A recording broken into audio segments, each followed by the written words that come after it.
A Year of Prophesying by H.G. Wells. Living through the truth about an interview. It is a foolish thing for a writer to see an interviewer. Other men may want an intermediary to tell the world of their thoughts and intentions, but a writer should be able to do his own telling. Yet I am always falling again into this folly.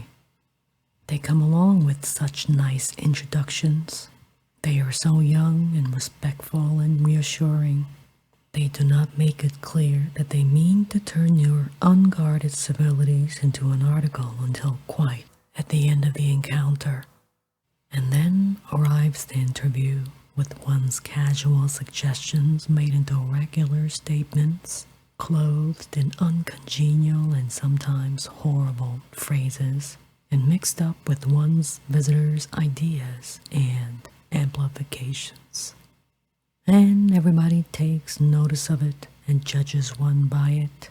One's writings may be as copious as the Nile in flood, but nobody ever seems to get concerned about what one says in them.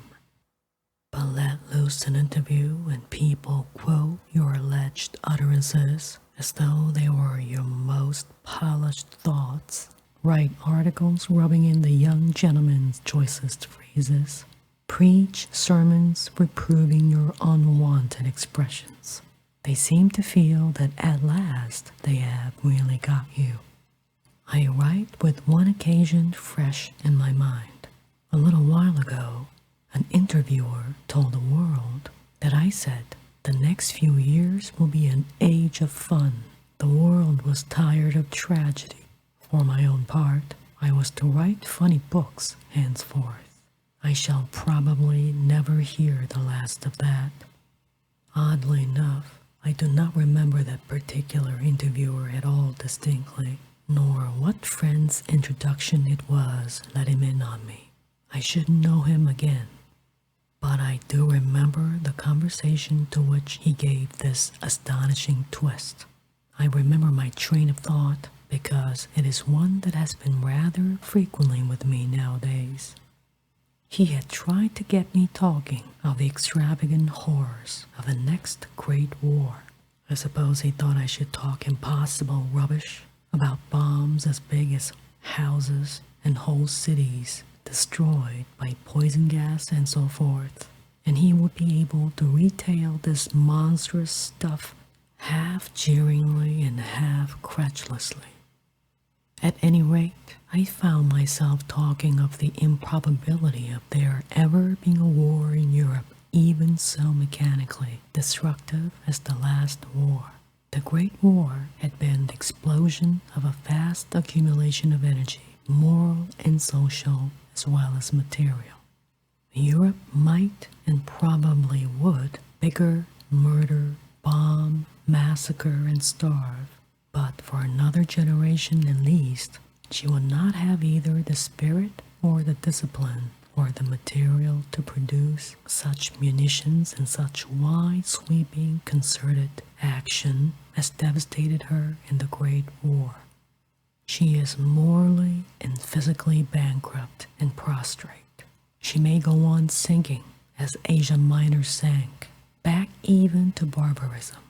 Even if she does not do so, it'll take 40 or 50 years to reassemble energy for another such worldwide outbreak.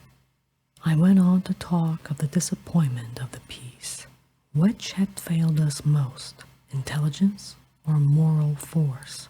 Both had failed us. For 4 years now, Europe had been disintegrating.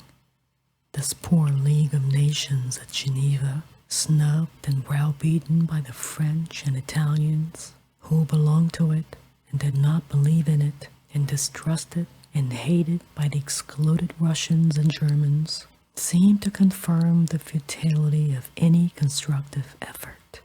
Things grew worse instead of better.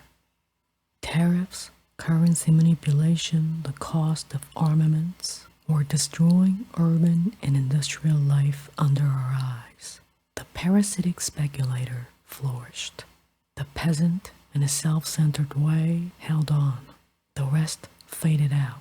If one did not foresee another great war, one foresaw the certainty of endless little ones. And so talking, and perhaps a little forgetful of my hearer, sitting almost knee to knee, intent to translate whatever he could catch of my talk, and hand it out in his own phrases and coloring, I recalled the conversation that I had had quite recently in Paris with my friend Philip Millet, who is now dead. We were old friends. We had talked about the affairs of the world in Paris both before the war and during the war, and at Washington during the conference. And even in 1921 at Washington, we could still believe that the Western world in which we were born and by which we lived might yet make an effort sufficiently creative and generous to save itself and develop a new and greater phase of civilization. I was then publicly denouncing the French for their trust in submarines and Senegalese, but that made no difference in our mutual goodwill. He understood the spirit that moved me. But this last summer, when we met for the last time, Millet was an ailing and disillusioned man. "My dear Wells," he said, "you expect too much of this world. In the early part of the war, there was splendid heroism and devotion, especially among the young, and they died. That was tragedy. But there is no tragedy now. There is nothing left great enough in Europe now for tragedy. It is a comedy now, a grotesque comedy of haggling and bargaining while the ship sinks. The sinking makes no difference. Absurd and preposterous people will still remain absurd and preposterous, even when they are running about on a sinking ship that they will not even observe to be sinking." It was a point of view I had been approaching, but which it needed the push of his assertion for me to reach. It is a seizing and desolating point of view. Suppose it is true that the system in which we live in Europe, the system of national sovereignty reacting upon an economic system of privately owned, profit-seeking capital, is entirely unteachable and inadaptable. Suppose its competitions are incurably destructive. Suppose there is indeed nothing sufficient to arrest this decay. Suppose that in consequence all Europe has to go on breaking down, as Russia has broken down, as Germany breaks down, as Poland and Hungary will probably soon break down, with no sufficient attempt at transition or reconstruction. Then what are we to do? We who have some vision of what is happening. How are we going to live through it? Whole generations may have to live through it. I think that we are justified in saving ourselves as far as possible. I think we are bound to do whatever we can to salvage science and art and social experience against the days when the breakdown reaches its final phase and real rebuilding is possible. I think we have to do all we can to maintain and extend an educational process and educational methods that'll lay down the foundations of a new order, a civilization of service. And to do such things at all effectively, we must keep our minds as sweet as we can and press our purposes as good-temperedly as possible. Grotesque comedy.